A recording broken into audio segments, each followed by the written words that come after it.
The Bank of Canada just said our economy is no longer deteriorating, but if you are a renter, home buyer, or grocery shopper, you are probably wondering what planet are they living on? Hey, my name is Yasin, and today we are breaking down the rate pause announcement from the Bank of Canada, why it might be too little too late, and how a hidden $9 billion tariff bomb and soaring construction cost are still making life more expensive for you and me. Earlier today, the Bank of Canada hit pause on interest rates. They did not cut, they did not hike, just paused.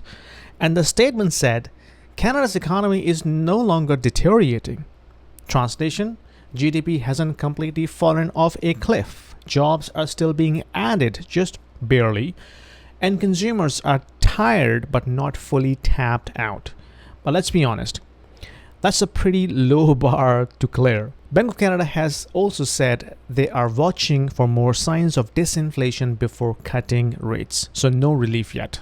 While we are distracted by rate decisions, tariffs are quietly draining $9 billion from the Canadian economy this year. That's not my opinion, that's from CD Hovey Institute. Why? The US slapped tariffs on Canadian steel and aluminum. So we fired back with our own counter tariffs, but instead of hurting Washington, we have hurt our own businesses and builders. Now let's talk about something we all feel, the real estate cost. According to Better Dwelling, the construction input costs are exploding. The builders are facing labor shortages, higher material cost, and now tariffs on the very materials they need. And while home prices have cooled down, building new homes just got even more expensive. So if you are a builder and you know that the cost of materials and the labor and the permits and the fees have all gone up, while the demand for new homes and the prices are collapsing, what would you do? You would sit back and don't even bother starting new projects. That's exactly what's happening. Fewer homes, higher rents, and developers holding back.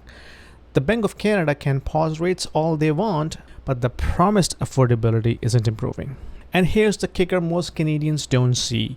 When taxes and tariffs are not enough to plug the government's budget holes, they turn to money printer, a hidden tax. Canada's M2 money supply has grown over 6.3% year over year. That's the currency debasement.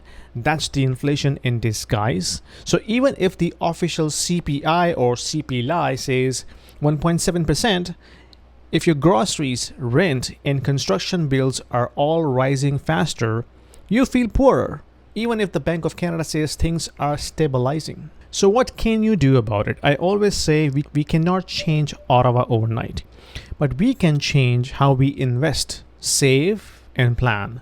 Here's what I recommend. Protect yourself from inflation. Own assets that benefit from currency debasement like quality stocks, gold, silver, Bitcoin, and the growth stocks, especially if you know what you're doing.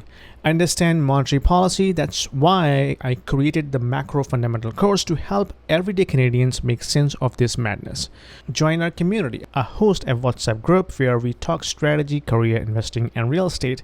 And here's the bonus offer. Webull is partnering with me, offering my followers a $50 free credit and a 2% deposit match when you sign up using my referral link, which is in the description below. It's a smart way to start investing while the rest of the country is standing still. The Bank of Canada may have paused, but for the average Canadian, it feels like everything else is still going up, except your paycheck.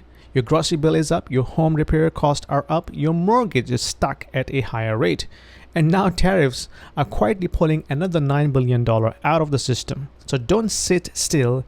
This is the time to get informed, get invested, and join a community of people trying to grow out of this mess. As always, don't just work for money, make your money work for you.